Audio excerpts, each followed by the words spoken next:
Quick thing before we get started. If you disappeared from your agency for 30 days, no calls, no emails, no Slack, would it survive? Would it thrive? Would it decline? If you hesitated, I get it. I spent 12 years building my agency, and for the most part of that, I was actually the ceiling. Every decision, every client, every fire, all me. I wrote a book about what actually needed to change. It's called Operator to Owner, and it lays out the 5 identity shifts every founder has to make to stop being that bottleneck. So go to operator2ownerevolution.com. That's operator2ownerevolution.com and grab your copy. You're listening to the Smart Agency Masterclass with me, Jason Swank, and we're bringing you this episode courtesy of our friends at Wix Studio. Let's go ahead and get into the show.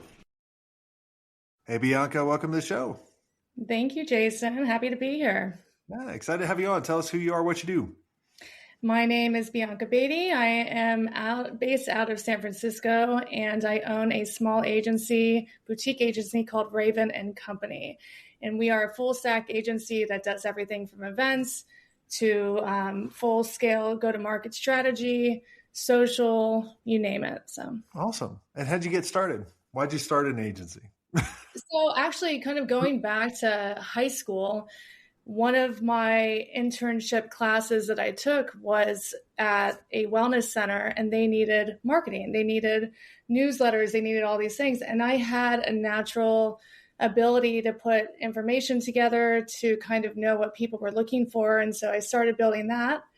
I got my real estate license when I was 18 years old. And, when it came time to actually market myself, that was something that I only had budget for. It wasn't something that, I was going to farm out. So I started marketing myself and getting really creative with that. And then also helping other real estate professionals do the same. And so when the market was changing, this is back in the kind of mid 2000-ish, I kind of switched to that because I found myself without a sale for almost a year. And I thought, oh my gosh, I studied economics, but I didn't really realize what was happening. Mm-hmm. And so I started training other realtors on what they needed to do, started building out their email campaigns and how to position them better, more niche neighborhoods, becoming an expert in this and that versus the whole thing, right? And during that time, I had someone ask me if I'd be interested in working for a B2B and B2C company, which was the largest online marketplace for antiques and vintage, based out of San Francisco, but everybody worked remotely. So I was living in Florida at the time, and I took that on, and I expressed my interest in marketing and growing myself within that team. And that brought me to a career with them for almost 7 years. And I worked my way up to head of marketing. And within a lean team, you learn, everyone has to do multiple jobs. And so I learned how to do everything, and ads and SEO and product placement and email campaigns and what the revenue looked like and how to make sure that every action that we were doing was for a reaction on ROI. And of course, brand presence, all of those things. But, and if things aren't working, how to pivot. So I worked with them for 7 years. And then in 2018, I thought, I really want to do something on my own. And so that's what happened. I went out on my own and created Raven. And Raven is the ultimate messenger when we're thinking about the bird and the history of it, and this really intelligent messenger. And I love communications, and I love messaging and what that means, and being able to get through to every type of person and how they ingest information, right? Yeah. And I think that marketing is a vessel for that to happen. People are visual, people are, like to, auditory, all of these things, and kind of honing and constantly pivoting around that. So that's kind of how I got started, and it started building from there. Very cool. I heard ravens never forget. So like if you're mean to a raven, it will remember till it dies. Oh, totally. And I'm like that. Like people say, I have like a memory like an elephant. So, but a memory like a raven is for sure. Yeah. I'll be like, yeah, you screwed me over in college. I remember. Yeah. Exactly. I remember my first job out of school was with Arthur Anderson. I didn't last very long and started the agency not too far after that. And I had my old boss apply to my agency. Oh my She goodness. didn't know I worked there. She didn't know I owned it. I didn't hire her, but I remember maybe I'm a Raven. Maybe I should have called Maybe. Raven Consulting. That's too funny. um, so you've been doing it for a while, and what's the thing that really kind of surprised you after you started your agency that you were like, man, I didn't see that coming. Yeah. So for me in particular, I know that for some people, it's building out your niche. Some people market to only interior designers or architects. Some people do hospitality. Some people do this and that. And I have varied interests, and I don't know if it's always the smartest way to go, but I get a lot of energy from learning new industries, but also it always seems to, for some reason, it always, whenever I dive into a new client or new industry, there's something from my past that I can apply to it. And also, and also a lot of it is very similar. It's a different vertical, but a lot of the same stuff applies, right? And but as far as the relationship goes, whether it's media or understanding the audience, right? That's where I think niche representation matters more.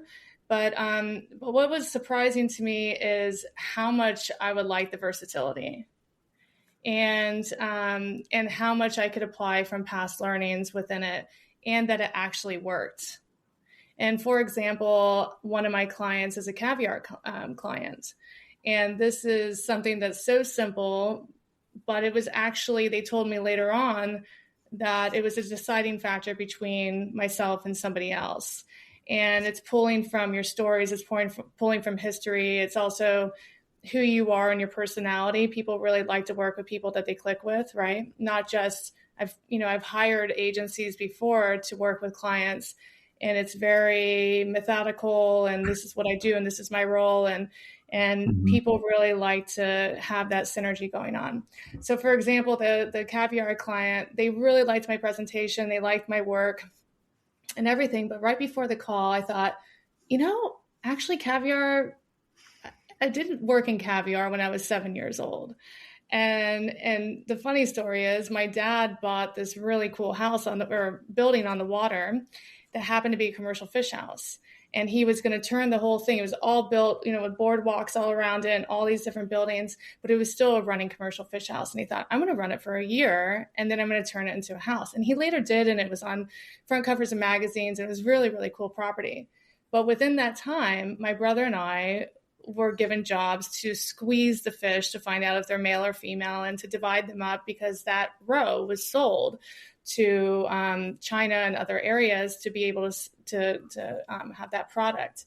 So I told that story, and and I love caviar and I love seafood, but I told that story and she was like, oh my goodness, that story is what got me. Your work is impressive, but the fact that you're, passionate about, that you have some kind of, tangible experience just in handling fish itself. And as I evolved within that company, the different offerings, you realize how many people do not know where caviar comes from, what type of fish, all of it. And of course, why would they? And so that educational component of knowing is, depending on the offering, has turned out to be important. And for me to kind of be able to translate that easily to the naked eye has become, a real thing. So.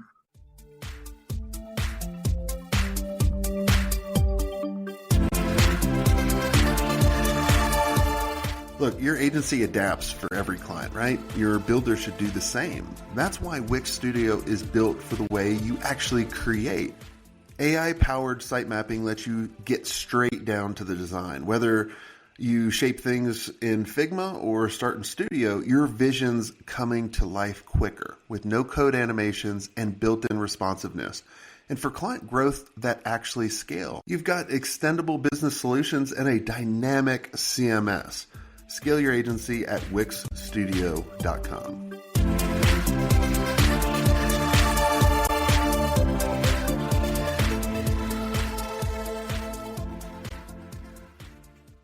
I like that. There's a couple things that I learned from that is I didn't know you could squeeze fish, even though I grew up on the water.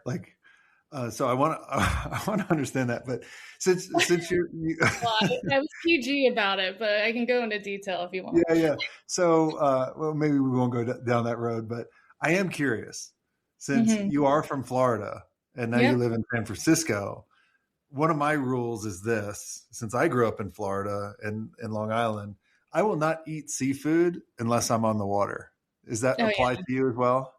Yeah. I mean, you're in a mountain town and you go to a sushi restaurant and somebody goes, well, I don't think there's any fresh fish around here that's going to be on the menu. And you're like, well, most fish are, actually flown in from Japan or elsewhere. And a lot of it's flash frozen, no matter if you're on the water or not. And some of that seafood that you're getting is earmuffs. No, there's nothing bad, but a lot of the seafood that is being caught, or the fish that's being caught, let's just say in Florida, is not always sold at those restaurants. You may have some grouper, but you got to know which restaurants to go to. You got to know what restaurants to go to, and those are usually the mom and pop restaurants where they're like fresh catch, and they partner with or they have their own fleet of fishermen. So you definitely have that. But then you also have, for example, like my dad was selling to China. So not many people, and this was mullet. This is mullet roe. Unless you were a fisherman in the Everglades that like smoked mullet, you hardly find anyone talking. So caviar is from mullet? No, but fish roe essentially is a type of caviar. So you have black caviar, and then you have roes. Roes can come from trout, steelhead, salmon, whitefish, like Topeka when you have sushi. But then black true caviar comes from sturgeon, and sturgeon are indigenous to this area, but also on the Snake River. I think some in Colorado. And then you also have paddlefish. You have other fish. True black caviar. I've never had that palate. I always had the hot pocket palate, I guess, versus the caviar palate. It's a high-low thing. You can put some caviar on a hot pocket. I actually did an event for them over the weekend at this wine and food festival, and I had to come up with some high-low. The theme was kind of high-low amongst a lot of this. So we're working with different chefs and coming up with different ideas, and they were like, well, we're going to be serving smash burgers. And I said, well, if late at night, let's do little soft serve with a local, you always want to be thinking branding, right? You're always wanting to be thinking, how can you partner? So local ice cream company. And then we're going to put caviar on top. And so ice cream? Oh yeah, because it's that salty sweet. It's just like a caramel that has sea salt on top. And so that's something. And then when there was the caviar tasting and we had the caviar girls there, I was like, Doritos are great. And I had seen something trending on, they call it Caviar Talk, TikTok, where some of these chefs were saying, oh my gosh, like some of the best combinations in caviar is Doritos and caviar. And so I tried it and it was a huge hit. So really? So Hot Pockets, burgers, fries, milkshakes, the whole 9 yards. It's that sweet, that savory sweet mix and kind of that umami thing. So. I think I can't eat Hot Pockets anymore. In my 20s, I think I counted how many Hot Pockets I ate. I ate like 18,000 Hot Pockets in a decade because I had it for breakfast, lunch, and dinner. I had a pepperoni one. Yeah, pepperoni's good. Yeah, I can't eat them anymore. But I love my Hot Pockets.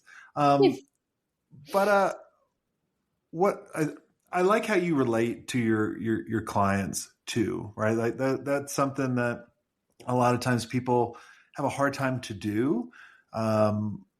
Whenever I, like for example, when we got on a call today, I'm like, oh, Florida, like you can relate, like you got to pick out those little pieces in order to really kind of connect with your clients, but also kind of show your team how to do that as well. Because if you just do it yourself, they're just going to connect to you, and then you're going to be the biggest bottleneck. And then it's just like everything depending on your shoulders, which absolutely I feel gets very, very stressful. When I was in that situation, I would connect with everybody.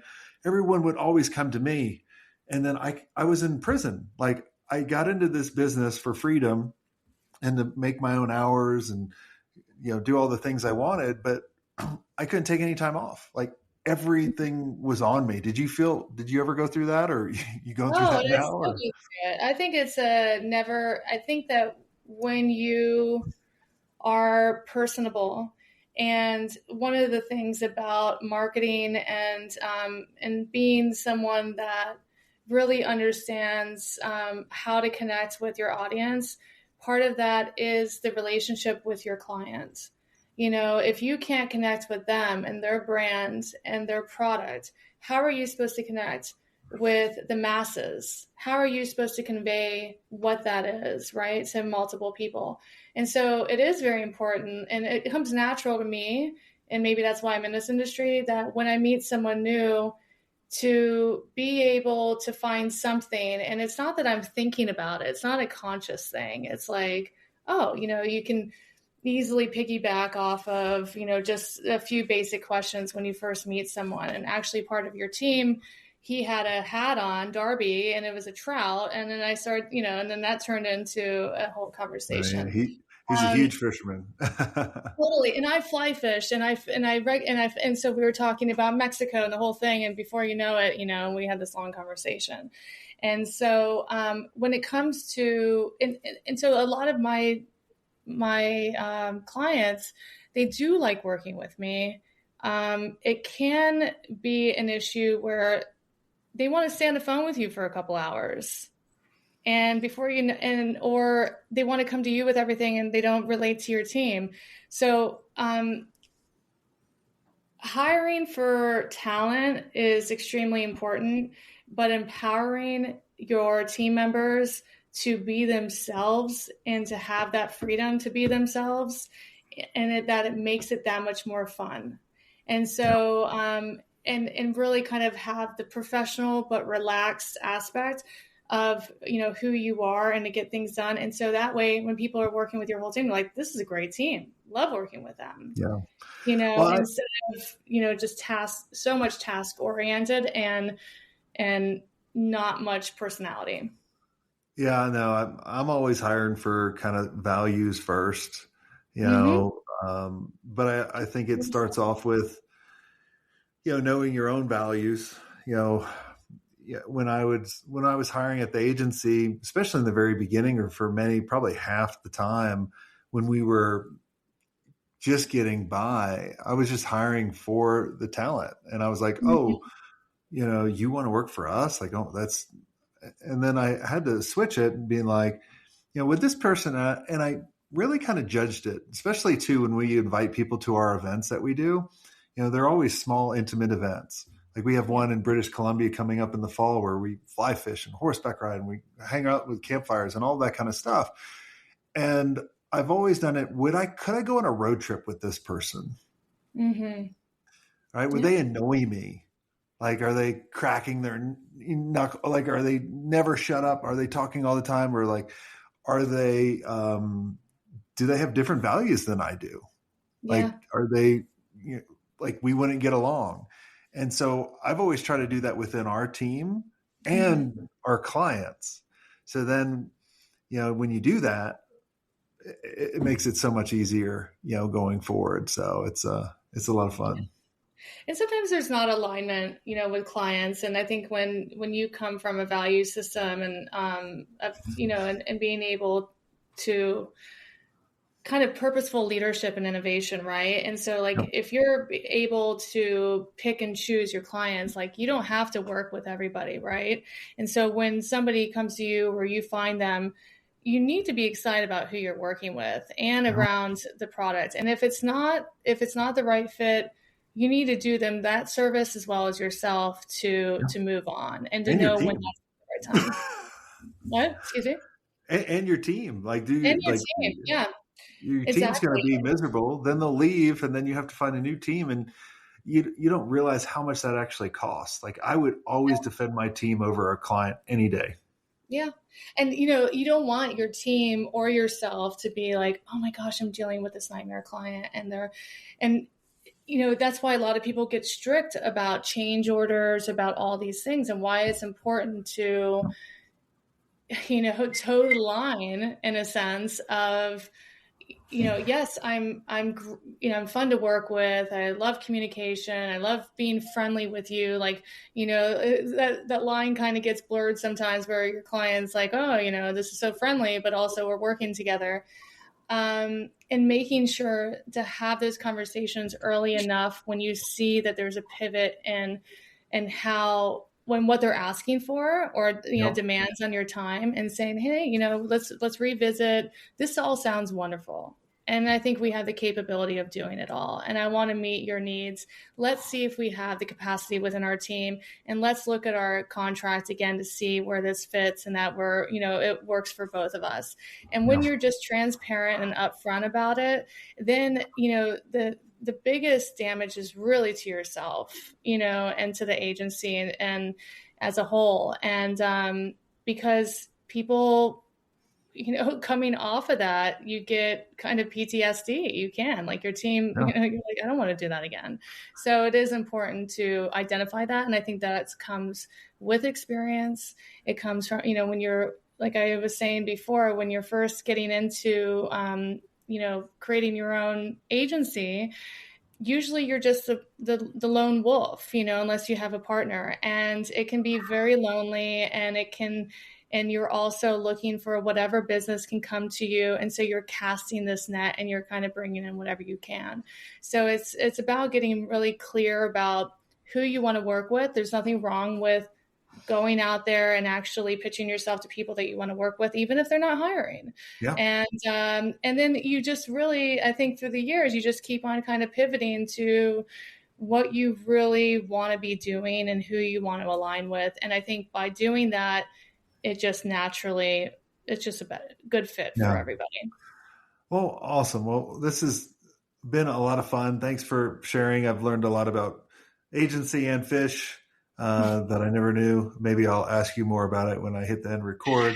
But if you guys enjoy this, make sure you subscribe. And if you guys want to know more about this epic adventure we have in the fall in British Columbia, make sure you go to digitalagencyexperience.com. We're fly fishing. We have spa, archery, horseback ride, hanging out at campfires, all in this amazing ranch. So check it out. Wonderful.